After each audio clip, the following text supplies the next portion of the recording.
Hey guys, Adam here, and today we're going to look at the chemical toilet system versus the Laveo Dry Flush system. Now, for those of you who don't know what a chemical toilet is or a Laveo toilet, we're going to get into that. But firstly, let's start with the chemical toilet. Now, the way a chemical toilet works is that you have in the bottom here chemicals that are in what we call a cassette, that when you go to the toilet, some of them separate your wee and your poo and some of them don't. The advantage of separating wee and poo is that the real septic smell that comes from using a toilet comes from the combination of those two things together. So when you're looking at a system that's going to be holding those items, you really need to think about what is going to be the impact when it comes to emptying it. If it separates it, it's still going to smell. It's not going to smell quite as bad as if it's a system that combines. This one here just combines everything together down the bottom in the cartridge.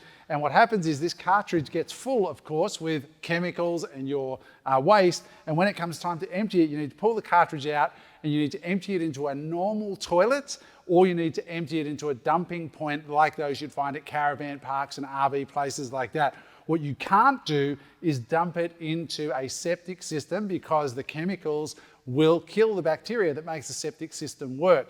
Now, there's two problems with that dumping system. Number one, it is gross. It is a horrible, horrible job. You know, you go to a public dumping point knowing that that dumping point has been the receptacle of thousands and thousands of litres of other people's waste and excrement down that hole. And you carry yours over, you pour it down, you've got goggles on and you've got gloves on, and it's a stench like you cannot imagine. It is a horrible, horrible experience that is very hard to get used to. That's the first problem with this. But the second problem with a chemical toilet is if you are off-grid, where do you find those dumping points? Because it won't be very likely be a flushing normal toilet connected to a town sewer, and there probably won't be dumping points either. So that becomes problematic if you're planning on being off-grid for a while. The upside of a chemical toilet is they're cheap, right? So this is about 120 or 150 bucks for this one. This is a very cheap one from Dometic. It's a bit small in my opinion. I think you should get one with a higher seat height. And you'll get a really Rolls-Royce-y one for about $500 to $700, but you still have those sorts of issues to think about. Now, over on this side, you have the Laveo Dry Flush. Now, this toilet is more expensive. It's about 3 times the price. This is a little over $2,000. So you're getting into the price of like a composting toilet now, although this is not a composting toilet at all. Now, the big difference between these is, first of all, how the waste is held. This one is held in a liquid receptacle that sloshes around at the base with chemicals.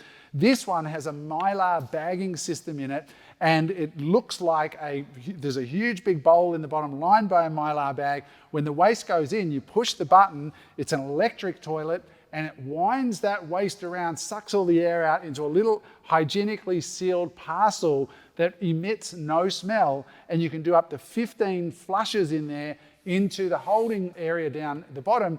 And when you're done, all you do is you grab the plastic bag. There's a garbage bag that mylar bagging system sits within. You spin the garbage bag around, you simply put it in the bin. And because those mylar bags trap in the smell, you could be off-grid for weeks or even months, and you have these bags building up, but they don't smell, and you dump them when you get to the nearest garbage bin, which could be a service station or whatever.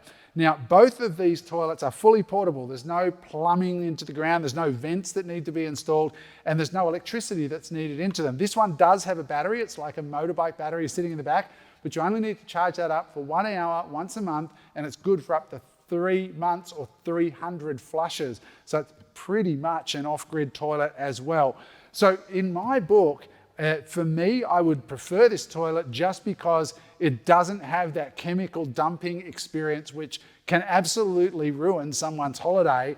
And it's embarrassing. Some people won't go because they just don't like the idea that their husband or wife is carrying their poop across the thing and emptying it out and smelling it and seeing it go down the hole again, whereas this has a lot more privacy to it. Once you push the button, you will never see or smell that waste again. When it comes time to empty, you just pull the garbage bag out, spin it, and put it in the bin, and that's the end of that. So in my opinion, this is a much, much better experience. This looks and feels and operates very much like a toilet at home, but of course it is more expensive, but it doesn't have the cost of buying any chemicals. You don't have to drive around looking for a dumping point. On the flip side, you do have to buy the bags, which can add up, especially if you're using your van a lot. It's really good if you're going camping for a week or 2 weeks at a time, a few times a year, really probably wouldn't bother you in terms of what the bags cost. If you're in the van permanently and you're living in it, then you might want to look for something like a composting toilet, which is lower consumable cost on an ongoing basis. But between chemical toilets and the Laveo, in my opinion, hands down, the Laveo wins this one.